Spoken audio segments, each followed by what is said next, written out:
Bonjour à tous, alors je vais vous donner quelques conseils complémentaires de choses que j'ai pas racontées encore sur le logiciel AutoStackert, donc des conseils pour accentuer les images. Alors il y a déjà une chose que j'ai découvert il y a quelques jours et je tournais autour depuis un moment sans vraiment comprendre. En fait, ça m'est arrivé plusieurs fois ces derniers temps. Au cours de la nuit, je traite une vidéo, j'obtiens un résultat que je trouve pas mal, mais bon, je la traite vite fait sans trop me compliquer la vie.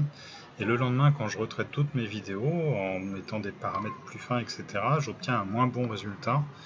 Alors je mets ça sur le compte de la fatigue, des fois je me dis il y a un truc que je comprends pas, c'est pas possible. Et en fait non, j'ai fini par comprendre une partie du problème, pas totalement. Mais voilà par exemple typiquement ce qui se passe en fait. Donc j'ai à droite une vidéo, on va dire, traitée à l'arrache. Et là la même vidéo traitée avec des paramètres plus fins. Et alors dans AutoStackert, je vais l'ouvrir. La différence entre ces deux vidéos, c'est ce paramètre ici, Double Stack. En fait, sur l'image de droite, la case Double Stack n'était pas cochée, et sur l'image de gauche, ça a été coché.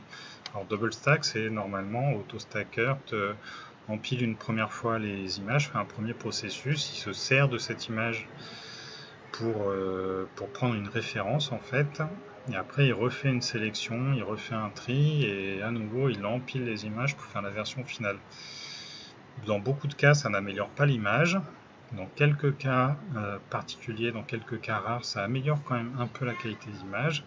Et ma grande surprise, en fait, c'est que dans certains cas, ça dégrade complètement l'image. Alors, je suis pas sûr d'avoir tout compris. Ce que je suis sûr d'avoir compris pour l'instant, enfin ce que j'ai l'impression d'avoir compris, c'est que ça ne me fait pas ça quand j'utilise ma caméra monochrome, et que ça a tendance à me faire ça quand j'utilise ma caméra couleur. Je peux pas systématiser, savoir si ça le fait à chaque fois ou pas. Il va falloir un petit peu plus de temps.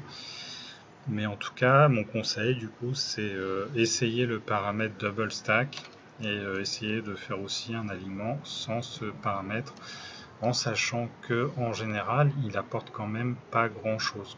Donc par défaut, en fait, vous pouvez plutôt le laisser décocher, ce qui doit être à peu près l'inverse de ce que j'ai donné dans un autre conseil il y a longtemps, mais j'avais pas encore détecté que des fois ça faisait dévier le logiciel.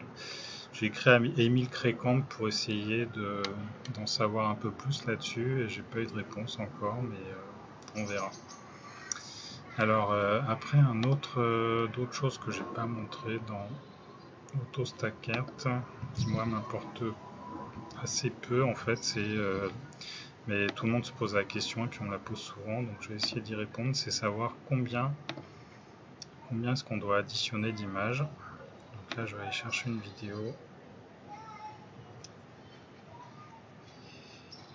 format serre, voilà, tac, je vais prendre un peu n'importe laquelle.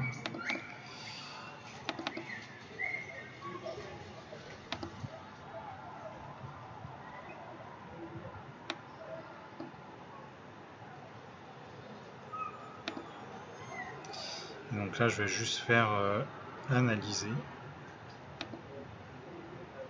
Normalement ça va relativement vite. Je peux mettre sur pause, ça ira encore plus vite. Donc voilà, cette phase d'analyse est passée. Et alors après, maintenant, une fois qu'il a analysé les images, il les a triées dans l'ordre de qualité. Et alors ce qui est intéressant, c'est que alors on a ce graphique ici qui n'est pas forcément toujours très lisible. Il faut retenir surtout la courbe verte qui indique la qualité.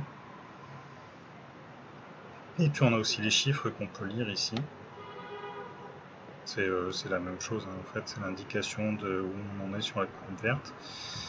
Donc là par exemple, j'ai les 7% de meilleures images, alors ça fait pas beaucoup. Les 8%, ouais, allez, on va aller jusqu'à 10%. Si je mets les 10% de meilleures images, et ben je conserve une qualité qui est 70% de la qualité de la meilleure image.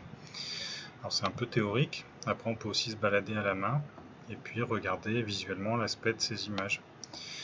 Alors la règle un peu générale, c'est qu'il faut essayer d'avoir ce critère de qualité qui ne descende pas en dessous de de 60 à 50%. Mais c'est hyper théorique en fait. Souvent, moi, je me fie surtout un peu à mon instinct, un peu au pif.